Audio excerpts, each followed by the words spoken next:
ilennetty sitten.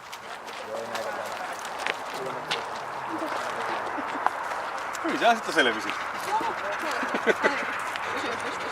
Ei koirallakaan ollut mitään ihmeempiä. Vähän sillä tuossa rupesi loppua kohti eväät loppumaan, että näki ihan selvästi, että melkein veikkaisi, että tuo suoritus tuossa seinässä olisi ollut aika lailla erinäköinen, jos se olisi ollut ensimmäisenä.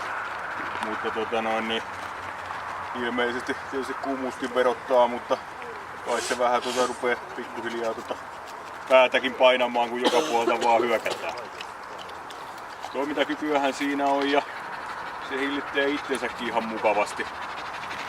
Tää on vähän ollut sitä ei niin hyvää hillintää liikkeellä tänään ja niin päin pois. Mutta ei siinä sen kummempaa, toimintakyky +2 hyvä.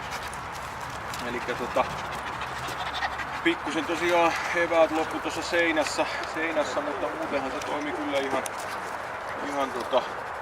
mallikkaasti. Tietysti toimia saadakseen parempia arvosanoja, olisi tarvinnut vähän jaksaa pidemmälle ja saada tietysti vähän enemmän aikaiseksi kaikillakin osa-alueilla.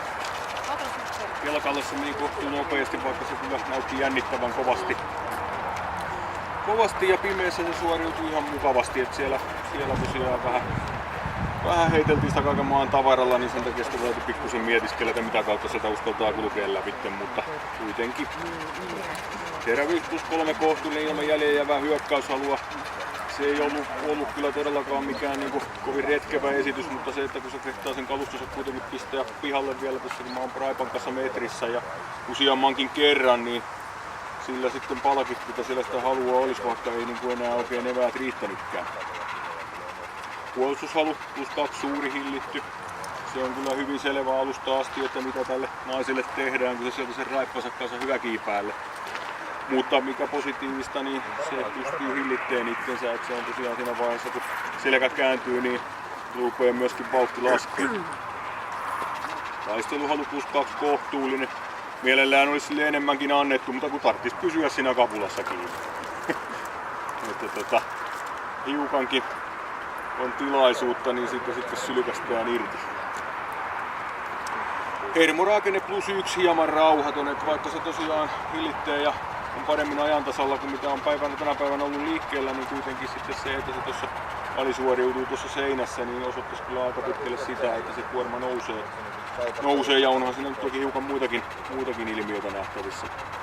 Temperamentista annettiin +3 vilkas. Ehkä me on vähän tänään turruttu tuohon nopeeseen liikehdintään, mutta kuitenkin niin tämmöisellä arvosanalla nyt sitten mentiin. Kaukana sitä erittäin ei se kaukana siitä on, mutta se, että kuitenkin nähtiin molemmat, vaikka olimme näkevinämme, että se keskittyy meihin eikä mihinkään muuhun eikä hajo.